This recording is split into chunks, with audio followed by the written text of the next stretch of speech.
Okey, sekarang ni kita sambung kepada soalan nombor 1B, separable variable chapter 2. Baik, di sini kalau kita tengok soalan ni semuanya dah in terms of x di sini, kecuali yang ini saja.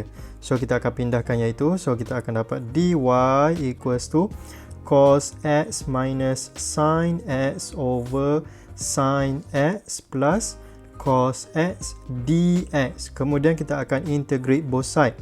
Di sini meaning that kita akan integrate 1 dy lah. Baik, so untuk yang di sebelah kanan ni kita akan buat substitution. Okay, let u equals to sin x plus cos x.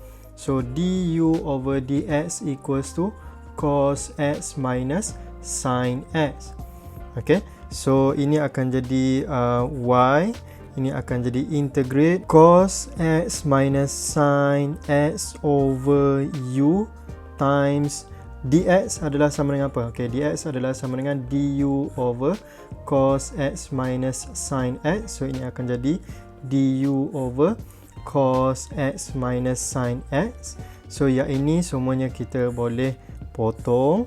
So kita akan dapat y is equals to integrate 1 over u du, which is equals to ln u, okay, plus c. Kemudian kita akan substitute balik u tu dengan sin x plus cos x plus c. Selesai. Okay, so beza dia apa? Bezanya untuk chapter 2 ni kamu kena separatekan dia dulu. Okay, yang di sebelah kiri ni adalah in terms of y, yang di sebelah kanan ni semuanya in terms of x. Baik, sekarang ni kita bagi kepada soalan 1c. So 1c adalah dy dx equals to e to the power of x plus y. So macam mana nak selesaikan ni? Baik, yang pertama kita akan gunakan rules of indices untuk soalannya ini. Okay, so dy over dx is equals to e to the power of x times e to the power of y. Kemudian kita boleh pecahkan dia. So dia akan jadi 1 over e to the power of y dy equals to ex dx. So ini akan jadi e to the power of negative y dy equals to ex dx. Kemudian kita akan integrate both side. So bila integrate both side, kamu akan dapat ini adalah sama dengan e negative y over negative 1 equals to e to the power of x over 1 plus c. Kemudian kita akan rearrange semuanya untuk dapatkan y sama dengan apa. Okay, so ini kita akan dapat negative e negative y equals to ex plus c.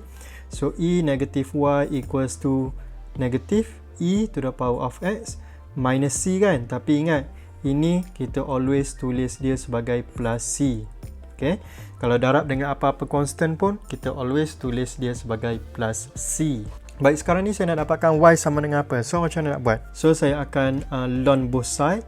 So ln e to the power of negative y equals to ln negative e to the power of x plus c. So yang ini kita boleh turunkan. Kemudian ln e adalah sama dengan 1. So maksudnya dia akan jadi negative y times 1 equals to ln negative e to the power of x plus c. Okay, kemudian saya akan pindahkan negatif ni. So saya akan dapat y is equals to negative ln negative e to the power of x plus c. Selesai. Okay, itu adalah 1c. Okay, soalan 1d. Macam mana kita nak separatekan dia? Baik, yang saya nampak kat sini adalah yang ini saya boleh pindahkan dia ke sebelah kanan. Yang ini pun sama, pindahkan ke sebelah kanan. So kita akan dapat yang sebelah kanan ni semuanya in terms of x, yang sebelah kiri semuanya in terms of y. So kita akan dapat y dy equals to 1 over x square minus 1 dx. Okay, kemudian kita boleh integrate both side. Tetapi macam mana kita nak integrate 1 over x square minus 1? Okay, dia tak boleh jadi ln x square minus 1. Yang boleh jadi bentuk ln ni adalah kalau 1 over x plus 1 sahaja. Okay, dalam bentuk 1 over ax plus b, dia boleh jadi ln ax plus b. Okay, over a. Tapi ini adalah x square, bukan bentuk linear macam ni. So ini akan guna partial fraction. Okay, kita akan gunakan bentuk partial fraction. So saya akan buat macam ni. 1 over x square minus 1 is equal to 1 over x minus 1 x plus 1. Okay, so kita pecahkan dia, kemudian kita akan buat bentuk partial fraction lah. So saya akan fast forward, kamu boleh tengok saja.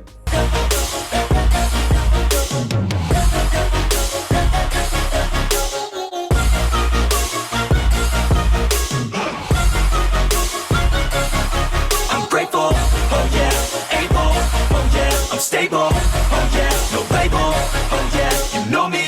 I have only a path, I'm lonely, but damn, I'm going to win. I don't want no fake love, I want the real stuff. Everybody listen up, cause I'll only say it once. Okay, so kita dah selesaikan bahagian partial fraction.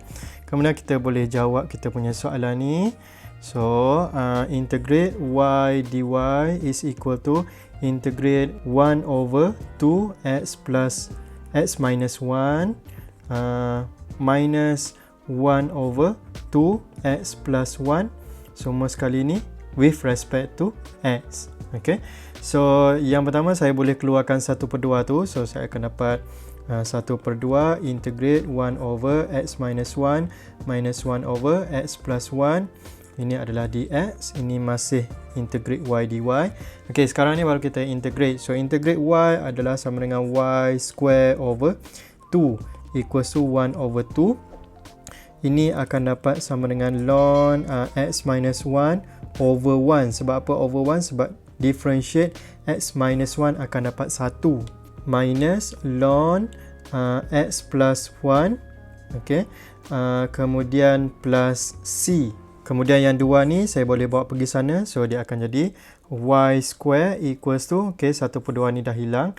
Kemudian yang ini saya dua ln ni saya boleh guna properties of log. Saya buatkan dia jadi satu ln saja. So dia akan jadi x minus 1 over x plus 1 plus c. Okay, ini akan jadi macam ni lah. Okay. Kemudian saya akan pindahkan square root. So y is equals to square root of ln x minus 1 over x plus 1 plus c. Okay, dah dapat dah y sama dengan apa? Dah selesai kita punya soalan ni. Okay, so untuk soalan nombor 2 kita akan sambung pada video yang seterusnya. Itu sahaja. Thank you guys.